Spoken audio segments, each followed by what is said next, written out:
Good morning everybody. Today we will solve one more very important problem of third unit, that is thermodynamic processes on gases. So the serial number is serial number 4 from the question bank DT third semester diploma automobile students, that is of subject heat power engineering. So it is this problem is on adiabatic process, or we can call it as isentropic process. So far in the last video you have seen how we can derive the phi relationship of adiabatic or isentropic process. So today we will solve one problem on this adiabatic process. So first let me read out the problem. The initial volume of 0.18 kg of a certain gas was 0.15 meter cube at a temperature of 15 degrees Celsius and a pressure of 1 bar. After adiabatic compression to 0.05 meter cube, the pressure was found to be 4 bars. Find gas constant, molecular mass of the gas, ratio of specific heats to specific heats, and the change in internal energy. So I have already written the solution on the board. Why? Because it takes a lot of space for writing it on the board. So therefore, please concentrate. Now I just read out the given data according to the problem given. The initial volume, he has already given that initial volume. Therefore, volume means we can take it as V1. Okay, so initial volume of 0.18 kg. 18 kg. Kg is a unit of what?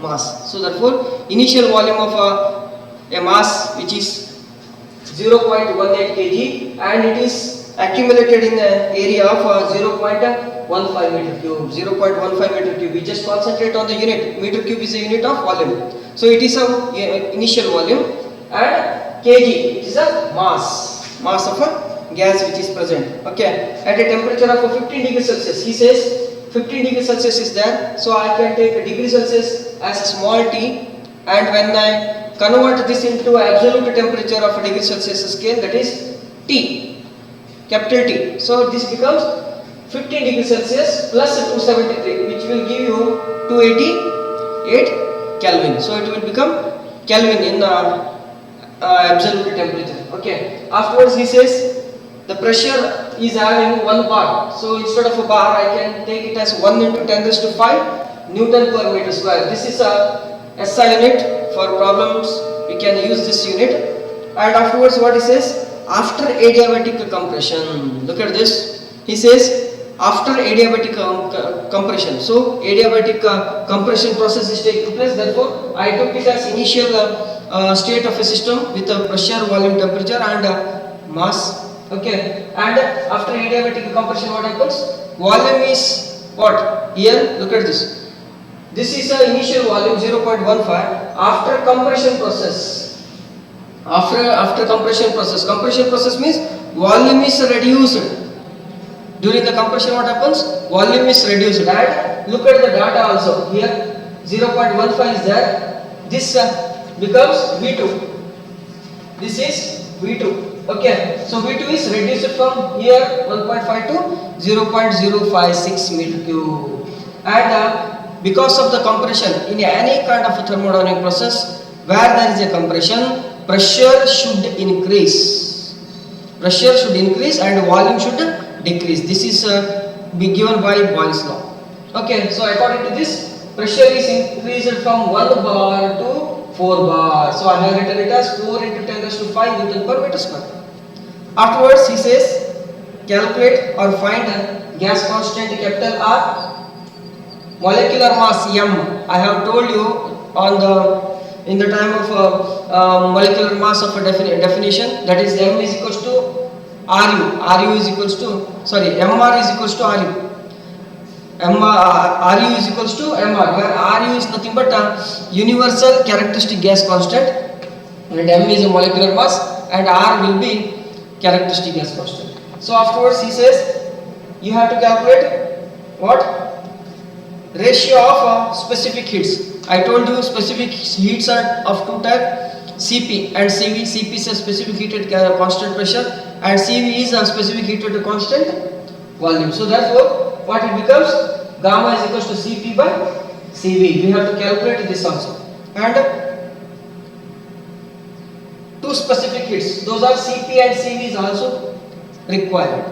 And last one is internal energy. We have to calculate the internal energy. So therefore, first just concentrate on gas constant. As you know that characteristic gas constant R we have to calculate. So this equation you can use. PV is equals to mRT, or P1 V1 is equals to mRT1, or P2 V2 is equals to mRT2, where you know that P1 V1 and T1 are given and even mass is also given. We have to calculate this R value. So how to calculate this? This R is required, correct? I will keep it on the right hand side only, and remaining M and T1 are on the right hand side. When it comes to the left hand side, this product becomes division. Here it is multiplied with R, and when it comes on the another side of R, it becomes divided by this value. So P1 V1 divided by MT1. So now I can take R is equals to P1 is 1 into 10 raised to 5, V1 is 0.15, and M is 0.18, and T1 is 288. Okay, so after calculation of this, what we are getting? R value as 289.4 joules per kg Kelvin. Okay, so in this we can easily calculate 289. So always remember this, you have to keep in the joules per kg Kelvin whenever you want to substitute in this equation. P1 V1 is equals to mRT1.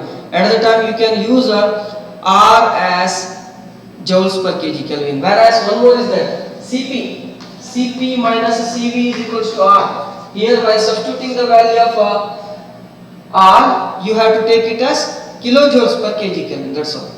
Okay, why? Because Cp is also in kilojoules per kg Kelvin and Cv is also in kilojoules per kg Kelvin. So after this, we have to go for second calculation, that is M is equals to what? We have to calculate this molecular mass M. So what is the equation?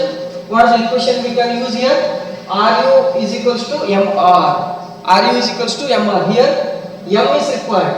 So I will keep it on the side M, right hand side. So this R on the right hand side, when it comes to the left hand side, it becomes divisible. Therefore M is equals to what? M is equals to what? Ru divided by R. Ru is what? 8314. If it is not given, you have to take it as Ru is equals to 8314. Okay, so this is for air. So what we are getting? 8314 divided by 289.4. So it becomes 28.73 kg.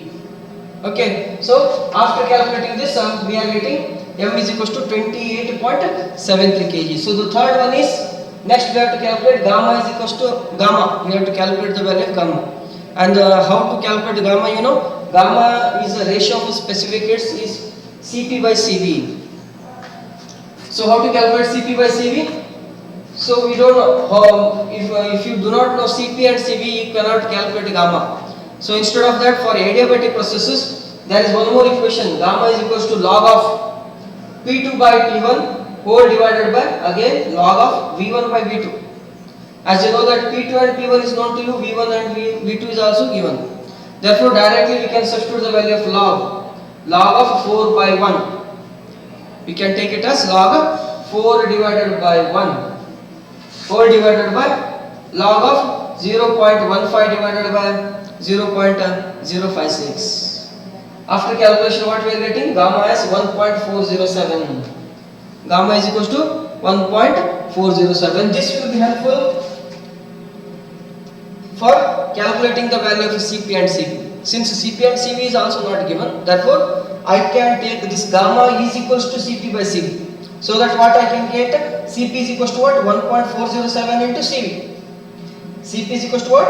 1.407 into Cv. So this will be helpful in the time of further calculations. In the next calculation, it will be helpful for me. Okay. So I have already written this. Cp is equals to 1.47. How it has come? So as you know that this 1.407 is equals to Cp by Cv. Therefore cross multiplication. See this divide which is on the denominator side, when it comes to the left hand side it becomes multiple, therefore 1.407 multiplied by CV.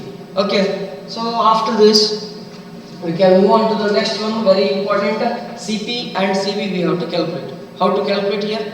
So as I said, the CP minus CV is equals to R. CP minus CV is equals to R, and you don't know CP and CV, but R value is given. R value is known to you. R value is known to you. Okay. So R value is known to you. Then CP is also given. CP is also given in the form of CV. CP value we don't know, CV also we don't know, but CP value is given in terms of CV. So you can substitute this value. CP is equals to 1.407 CV. So here this 1.407 CV I substituted, minus of CV is there already, which is equals to, above is R value is 289.4. So here is 289.4 CV. So look at this two terms, CV and CV. What I can do? I can take this CV outside. I can take this CV outside, and it becomes, what is remaining? 1.407 is remaining. 1.407 minus of, when the CV is taken out, what is remaining? Don't think that nothing is there, 0 is there. No, sorry. CV, if it is taken outside as common, then what is remaining? 1 is remaining. Remainder is 1. Why? Because CV into 1 is CV. So therefore minus 1. So which is equals to 289.4. And simplify this equation. CV into bracket 1.407 minus of 1. What it becomes? 0.407, which is equals to 289. We can, as it is, you can write on the right hand side. So CV, you want CV, therefore 289.4 divided, when it goes to the left hand side it becomes divide. 289.4 divided by 407. So what you are getting? CV is equals to what? 711.056 kilojoules per kg Kelvin.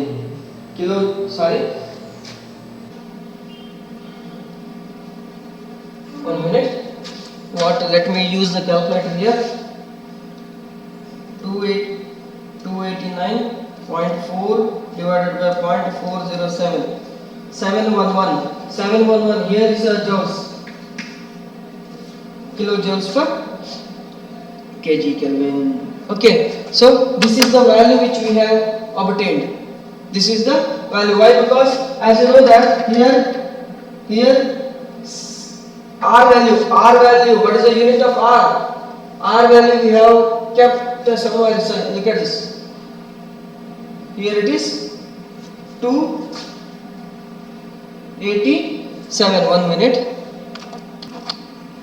Okay, now concentrate. Here 289.4 is in joules per kg Kelvin. It is in joules per kg Kelvin. Therefore, first I am taking 289.4 divided by 0.407, and the value obtained is joules per kg Kelvin. So afterwards, what I can take? Always remember, as I told you in the previous side also. So here CP minus CV is equals to R.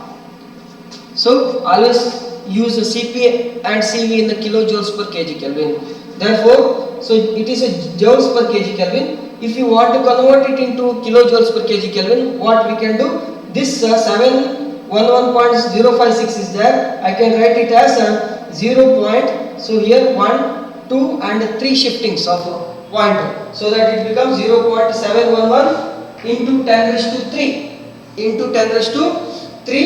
joules per kg Kelvin, and 10 raised to 3 joules per kg Kelvin I can take it as 0.711. 10 raised to 3 means kilo. So instead of 10 raised to 3 I can write it as kilo, so that it becomes CV is equals to 0.711 kilojoules per kg Kelvin. So don't get confused. Here it is in joules per kg Kelvin. Hence this value initially obtained is also in joules per kg Kelvin. Afterwards we can keep it as kilojoules per kg Kelvin by shifting this point on the left hand side. So it becomes 0.711 kilojoules per kg Kelvin. So afterwards you just concentrate on this board. Fifth value which we have to obtain. This is du is equals to mCV into T2 minus T1. du is equals to mCV into T2 minus T1. As you know that here m is given to you, Cv is also known to you. Cv is given here. Correct? So here I have made one small calculation also, which is belonging to the fourth one, that is after calculating Cp, after calculating this Cv, we have to calculate this Cp also. How to calculate Cp? Here in this equation, you know, Cp is equals to 1.407 Cv. Therefore, I wrote here Cp is equals to 1.407 Cv. So Cp is equals to what? 1.407 into 0.711. 0.711. Therefore, so what I can do? You can substitute this 0.711 in this equation. 1.407 multiplied with 0.711, which is a value of Cv. So that you are getting Cp as 1 kilojoules per kg Kelvin. 1 kilojoules per kg Kelvin. After determining this Cv and Cp, we shall move on to this equation. Where here m is given to you, known to you, Cv is also calculated. T2 and T1 we don't know. T2 and T1 we don't know. Therefore, we can use this equation of adiabatic process or isentropy process. What is that? T1 divided by T2 is equals to P1 divided by P2 whole raised to gamma minus 1 upon gamma. Now you can substitute P1 as 1, P2 as 4 into bracket raised to gamma is 1.407 minus of 1 divided by gamma.